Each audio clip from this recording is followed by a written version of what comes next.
Hi everyone, welcome to THD, and today we are going to take a look at the far future of Star Wars Unlimited.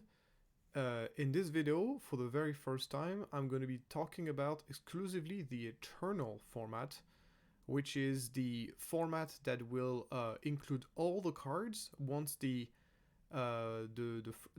first year of Star Wars Unlimited rotates out of the game, and as we get into the third year of cards of Star Wars Limited, there's going to be two distinct formats. One that only includes the second and third year, and Eternal, which will include absolutely everything.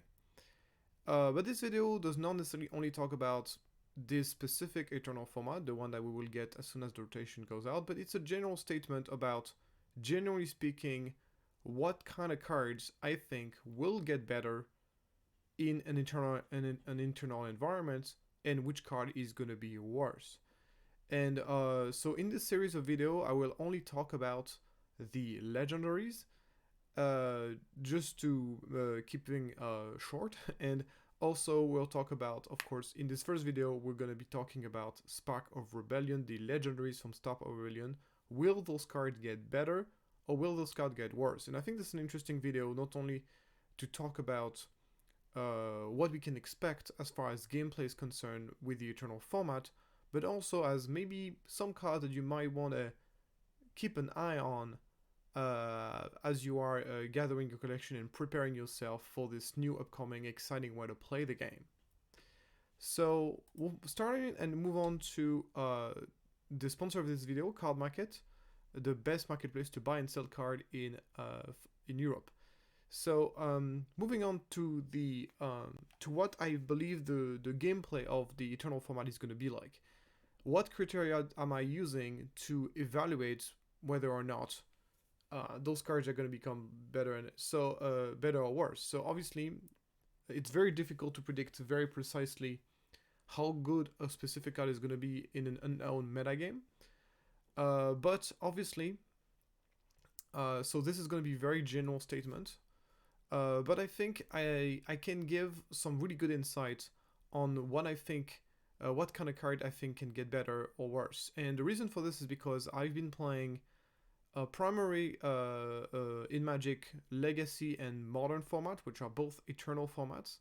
So I have very good idea on how a game can evolve whenever the card pool expands. So I have a lot of experience in that domain, and I think Sue and Magics are similar enough of games that you can make a direct comparison and kind of like see what sort of how things can kind of evolve in the future. So there's three major phenomena that happens whenever the card pool expands. And in Eternal, the card pool will always expand because there literally nothing rotates out. So as the card pool expands, the overall power level of the cards played in the meta increases, pushing out weaker options. So this is kind of obvious. I don't think you needed me to say that, but obviously, as even if there's no power creep, so even if the new card that gets added to the game are not necessarily better than the previous ones, just the simple fact of having more options will inevitably provoke decks of being more powerful and will inevitably push out weaker options. So it is something that just is natural. Obviously, this can happen more rapidly if FFG decide to dial up the power creep, which they already did a little bit in the second year of which I think is really good for the game, by the way. But that's a different topic. But yeah, this one is kind of obvious. The second one, which is a bit less obvious if you never played an Eternal format, is that game plans become more extreme. Something we observe whenever we look at those formats, we compare Magic Standard with Magic Modern and even then Magic Legacy, is that game plan become more extreme. Aggro decks become more aggro. They become more. They tend to basically dive deeper into their game plan. And control decks become also more extreme. They become even more defensive.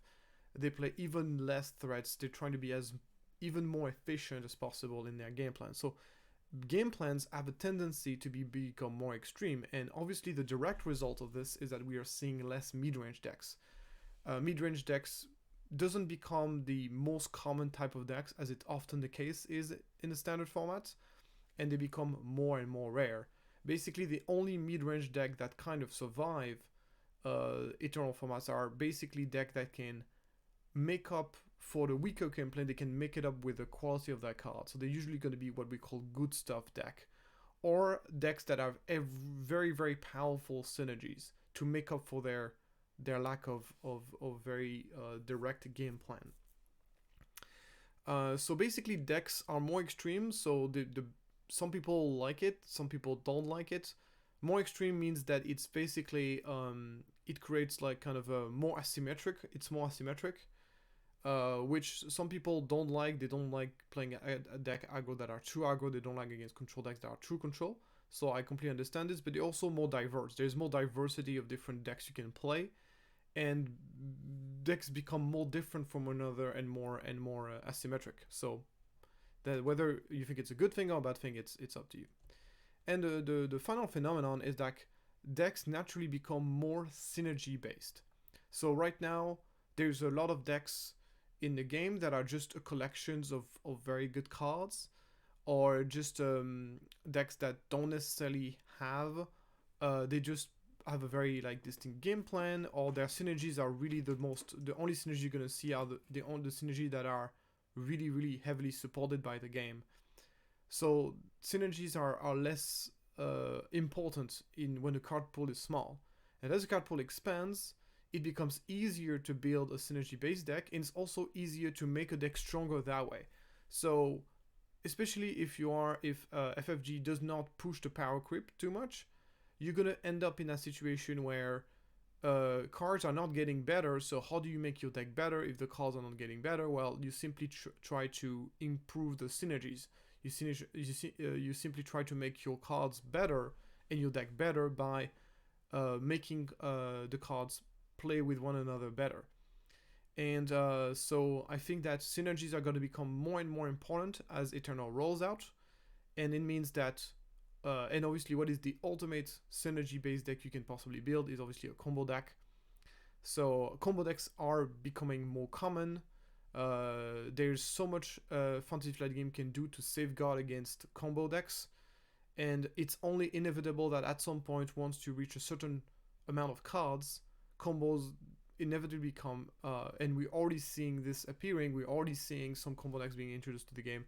We saw, for example, the synergy between Rex, Drawing Manufactory with a Unity of Purpose becoming a thing. That's the kind of thing that inevitably happens whenever you're just you're printing more cards. So basically combo decks become more common is another phenomenon. Those are like the three major phenomenon that happens, and already those three phenomenons have consequence on the playability of certain cards. So today we're going to be looking at the Spark of Rebellion cards and try to predict which card I think is going to get better and which card I think is going to get worse. Obviously those are very generalization, and we'll see how that goes. So I'm rating the cards on 4 different aspects. Either the card will age like fine wine, so this means that the card will see more play in competitive than it currently does. So it basically sees more play in Eternal than it was seeing play in Eternal. So obviously this is not relative to, it's relative to itself, obviously. Honey is, as you guys know, Honey never expires. So this card will see about the same amount of play as it does right now. The third one is the Soft Biscuits. Yeah, Soft Biscuits, they as they expire, they become softer. They're not great, but they're still edible, and you can still like mash them. You can to make some other recipes, or to make so they're still usable, but they become worse as time goes by. So this is the card that I think will see less play, but will remain competitive options in Eternal. And then finally, the expired milk. The milk obviously expires very very quickly. So this is the card that will be power equipped out of the game, or simply will not find a use in the future of the game, in my opinion. So basically, card that will see significantly less play, or basically no play, as we rolling into the new meta. So obviously, take everything I say in this video with a grain of salt, because obviously making super long-term predictions is very, very, very difficult. But this is Thor hot takes, so I'm giving you my hot takes and my opinion on this. And I think that even though there's a lot of things I'm gonna say in this video that are not gonna end up being true, I think there's still, I think gonna be very interesting to think about the way Eternal is gonna shape up and what kind of card I think are gonna be good and bad. The first one we'll talk about the Avenger. So Avenger is, in my opinion, the card that every control deck plays, not because it's a great card, but because there's just simply no other options. Like, especially as nowadays decks are much more capable of producing value, it's much more difficult nowadays to run a deck at a gas. Every deck, especially the mid-range decks, this card is too slow for aggro decks, and against mid-range decks, even if they don't manage to deal with the Avenger, they are capable of producing so much value and putting so many units on the play that it becomes very, very hard to basically make sure that Avenger actually kills something that is valuable and always kill like a recall or small units. So obviously there's certain decks against which Avenger is very good, but overall I think the reason why people nowadays play Avengers in control is not because this card is great, it's simply because there's no other option. Especially if you're playing blue-black control with yellow, there's simply just not a lot of other options as far as like cards you can play.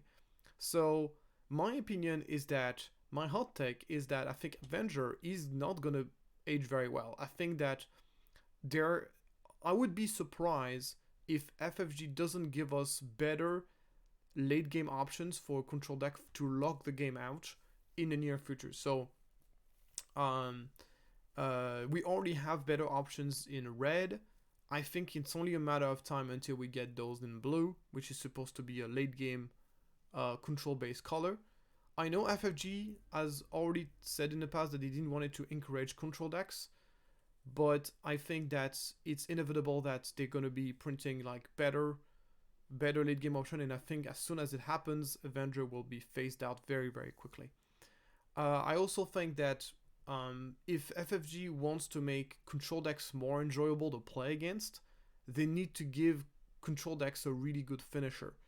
And right now, Avenger is not really a good finisher, so most of the time when you're playing control, you're kind of forced into that meal game plan, because if you want control to be more interesting to play against and not as boring, you need to make them kill faster, and to kill faster you need to give them better finisher, and I think Avenger is not a good one. Once again, we play it because we got no other options, but it's not a great one. Moving on, we got Super Laser Blast. Okay, so Super Laser Blast is a different animal because this card is really purely a control card, and it is really the quintessential card that you need in the control deck for this to function. So I think this card is very important, even though FFG has said that they don't want to encourage controls too much. I think it's very important to have a card like Super Laser Blast in the game to keep certain type of decks in check. And I think that if Super Laser Blast had not been printed in set 1, the set 1 meta would have been a lot worse. And basically Boba would have been everywhere. It's kind of my opinion. With that being said, they've already said that they didn't want to make control better. They didn't want to make control, they wanted to make sure that control is not, they wanted to keep control under control basically. And they don't want to be printing, and I think this comes mostly under the idea of not printing better sweepers. So I think Super Laser Blast is likely to be the best Wrath effect we're ever gonna have. Just like Wrath of God in Magic, they've never really printed a better Wrath of God, even though there's some certain cards in certain circumstances that can be better. They never really printed a better Wrath of God, and I think this is the same with Super Laser Blast. I don't think they're gonna print a better Super Laser Blast. And yet, cards like Super Laser Blast will always see play, and those kind of effects are always going to be important for certain type of decks. So in my opinion, this is going to be aging like honey. I think it's it's gonna see just as much play now as it will in the future, because the format, basically the playability of this card will depend on the playability of control decks. But basically, control decks will always need a sweeper, and I don't think they're going to print anything better than Super Laser Blast. Next, we got Luke Skywalker. Luke Skywalker is, however, the kind of card that FFG likes to print very, very good cards in this area, but Luke Skywalker is such an iconic character, and I think they really wanted to push the power level of this card very, very high. And I think it's relatively unlikely that they're going to be printing another character or another card that is going to be better than Luke in terms of on the 7-drop. Luke is obviously the best 7-drop in the game, and I think it's unlikely that they're going to be printing a better 7-drop, especially in that color combination. So this kind of card, you could argue that over time it's going to get worse because the format is, maybe the game is going to become faster and less mid-range based, and Luke is really good card mostly against mid-range. But I still think it's going to see just as much play. Maybe it's going to be a little bit less play, but I think there's just the power level of this card is so incredibly pushed. It's still a really good card against aggro, which I think is a big deal. And even though that type of cards tends to become less played in international formats, I think Luke Skywalker might be the exception because on how pushed his power level is. Next, we got Vader. So Vader, on the other hand, has already kind of been reduced in terms of his power level. In set 1, it was absolutely everywhere. In set 3 and 4, it saw less play because it's competing with Maul now, which in certain decks is better. It's so resurgence in set 4 because of the data vault. Now you have more space to put more late game stuff, and Vader is obviously a pretty obvious option. But it's kind of safe to say that it's not gonna be like it's not the powerhouse that it used to be in set 1. With that being said, his ability, I think, will scale very, very well into the future of Star Wars Unlimited, because as the card pool expands, there's going to be more and more villainy that costs 3 or less, and you're going to be able to... It's going to be easier to build for Vader to be strong. We see every time they print a villainy card that costs 3 or less, that costs 3 or less, it makes Vader better, basically. So that fact alone is going to counteract the fact that the unit itself is definitely becoming worse as more 7-drop ambush are being printed. There's more competition for it. So overall, those two things are kind of I think they're kind of balance it out a little bit. And I think it's going to see just as much play in the future as it is now, just because of the fact that every 3-drop villainy they print, or even 1-drops villainy they print, is automatically making Vader better. And that's a huge leverage that Vader has over the meta. It's really helping him. Next, we got Devastator. So, if you would have told me in set 1, like, Devastator is and has always been the best top-end card in the entire game. There's nothing that costs more than 9 resource that is better than Devastator. And it was true in set 1 and still true now. There are a couple of 11 cost, 12 cost cards which are, in terms of raw power, stronger than Devastator, but in terms of what you get for what you pay, Devastator is the best card that costs more than 9 in the entire game.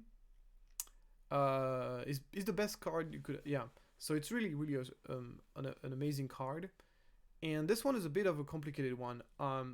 In one hand, I think that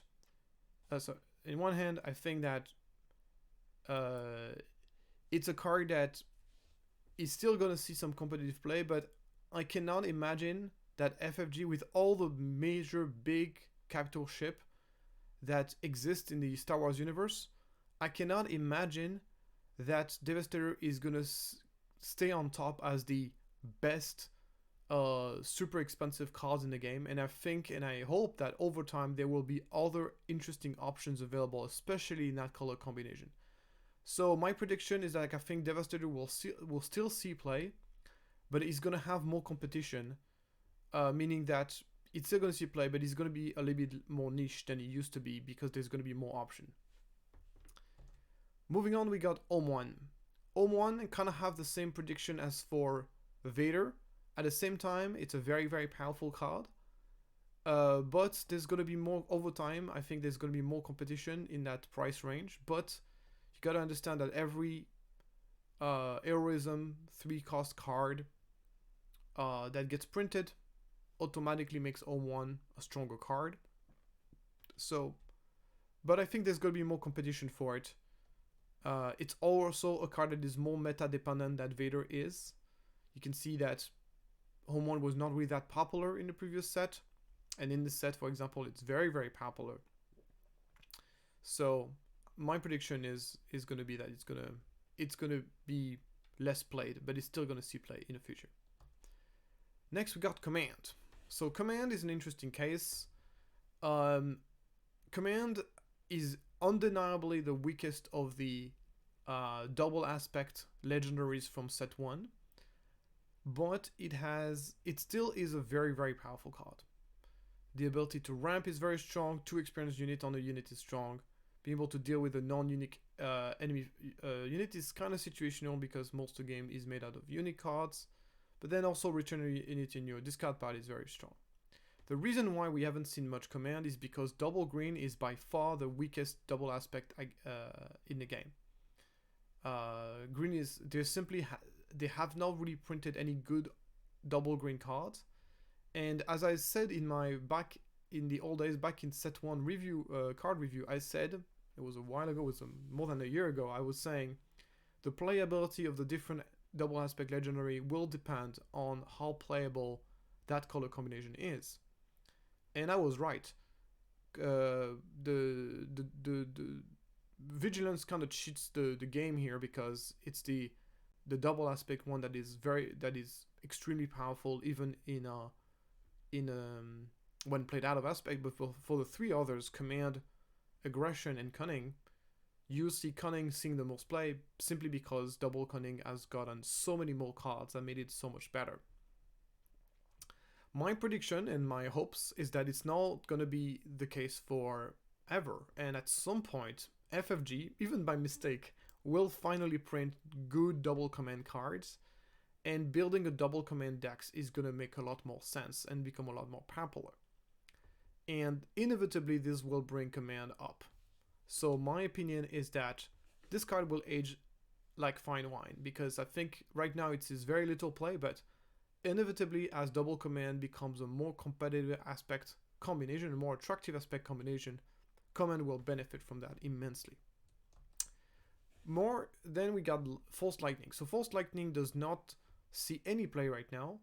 The card is really good, but it's not good to the point that but the problem is, I think if it was heroism, it would see a lot of play. The problem with the card is that currently Force Enabler on the villainy sides kind of suck. They either suck or they are too expensive. So this obviously limits how most Force Lightning can be played. Also, the color combination red-black is, in my opinion, probably still the weakest color combination in the game. So this is not really beneficial for Force Lightning. But the card is very strong. And I think this card will age like fine wine, because especially we're going to see Force Lightning getting a huge boost of power already in Legend of the Force. As more Force villainy cards are going to be printed, more good Force villainy cards are going to be printed, and it's only going to grow bigger and bigger. And as we are once again muting towards a more synergy-based game, synergy-based cards such as Force Lightnings are going to become more powerful. Because if your entire deck is made out of Force cards, regardless, then Force Lightning becomes just an extremely good card. Very, very flexible, and very much worth playing. So next we got Blackone. And what I said about Force Lightning, I can say the same thing about Blackone. I think Blackone is not a bad card. It just needs the right deck, and it needs a deck that obviously has some sort of discard synergies whenever something similar to what we call in Magic Madness, for example, card that can be played when they get discarded, similar to to how's it called, to the Kylo TIE silencer, but maybe can be played for free, or any sort of kind of discard shenanigan. And if that ever happens, Black One will be very, very scary, because discarding 3 to draw 3 is the most discard and draw you can do in a game. There's a lot of synergy that can happen with the amount of cards that you draw, and the fact that it triggers on both when play and when defeated is very, very scary. So Black One does something very unique, and I'll be very surprised if there's no deck ever that utilizes this card. And since this card currently doesn't see any play, it's easy for me to give it the age like fine wine rating. Once again, if it just see even play, once again, the card does not have to become format defining to requires this rating. It just needs to be played more in the future than it currently does, and I think that's likely to be the case with Black One. Scourge, obviously talking about the Scourge of the Starkiller base version. Talking about Black One, you can currently pick up this card for less than €1 on card market, so this card might become really powerful in the future, and it's a legendary from the first set, so it might be worth picking up now before it becomes a lot more expensive. Next we got Mace Window. Okay, Mace Window is currently a card that sees a little bit of play as a one-of, as kind of like a situational card, and it can be really, really game flipping in the right case. The problem with Mace Window is that he's already very, very niche, and FFG just keeps printing those 7-drop ambush card over and over again, and as competition grows and grows, Mace Window becomes less and less good. I think the problem with Mace Window is like he's ultimately just too niche. So obviously I can imagine a meta where it would be good, but the kind of meta that I envision is likely to become the case for Eternal doesn't seem to be particularly good for Mace Window. I think the card is already kind of phasing out of the game, and I think it's likely to continue to be so as time goes by. So I think it will age like milk. I think Mace Window is likely to not see play in Eternal as things rotates out. Then we got Aggression. So the thing that I've said for Command, you can apply the exact same rule to Aggression. The reason why Aggression is undeniably a very, very powerful card and very flexible. It's only a matter of time until we get more strong double red options, and when this will happen, Aggression will see more play. So I think this card would age like fine wine. Moving on with Boba Fett. So Boba Fett is used to be the best 3-drop in the game. Now it's not really longer the case. There's a lot more competition in that zone. The 3/5 for 3 stat line has become the norm rather than the exception. I still believe Boba Fett is one of the strongest units in the game, and sees play and it has 2 very relevant traits, and just the fact that it's called Boba Fett, it means that he also synergizes with a number of other cards. And I think the on-attack ability, even though it's been nerfed with an errata, is still a very good ability.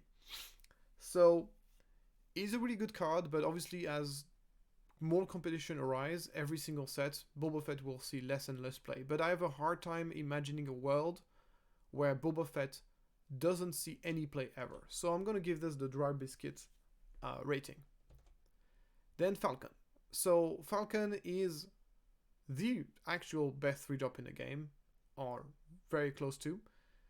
It's a card that only has become stronger as more synergies have synergized with its ability, and also as the meta has become more aggro compared to set 1. This card, believe it or not, did not see a lot of play in set 1. Pretty much was only played in Sabine Yellow and Anne Green, and now it sees plays in almost every single Cunning white decks.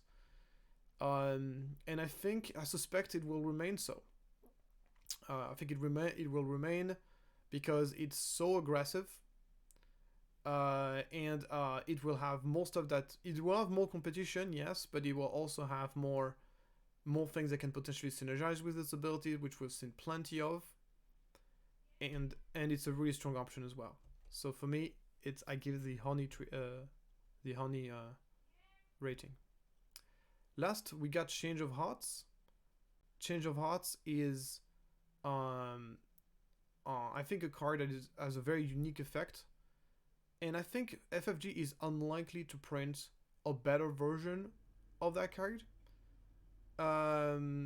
So just because of the basic effect, because right now this basic version of this card is really balanced, so I think FFG is unlikely to be and this kind of effect will always be something that a lot of decks want.